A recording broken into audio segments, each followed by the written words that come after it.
আপনারা দেখতে পেলেন তো আমাদের পূর্ব লক্ষ্মীবিল এলাকায় আমাদেরই কার্যকর্তা মাধব দত্তদের বাড়িতে অগ্নিকাণ্ড ঘটে।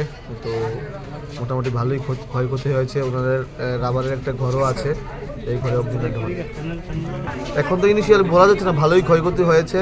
তো তৎক্ষণাৎ ফায়ার সার্ভিস এবং বিশালগড় থানার পুলিশ এবং লোকাল যারা আছে সবাই মিলে আগুন নিয়ন্ত্রণে আনে। ক্ষতি অনেকটাই হয়েছে, বাকিটা দেখা যাবে পরবর্তী সকালে। কিসের থেকে এই আগুনের? এটা মনে হয় শর্ট সার্কিট থেকে হয়েছে। আমাদের বিশালগড় ফায়ার স্টেশনে একটা খবর আছে যে কর্মকার টিলাতে একটা ফায়ার করেছে।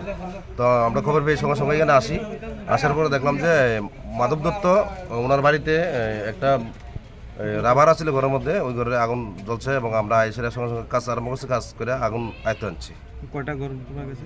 একটা করে পুরা গেছে। এটার পাশাপাশি সঙ্গে আরেকটা ঘর আসছিল, এটা বাঁচছে। তারপরে এটার মধ্যে একটু হিট লাগছে। কিসের থেকে এই আগুনের সূত্রপাত?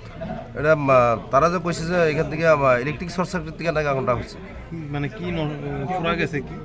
এখানে ঘরের মধ্যে কিছু লাকি আছিল এবং রাবার কিছু আছিল। কিছু কি বাঁচানো গেছে না? না, রাবার পুরাই ড্যামেজ হয়ে গেছে। এখন কি আগুন নিয়ন্ত্রণে আছে? হ্যাঁ, আমরা এখন নিয়ন্ত্রণ।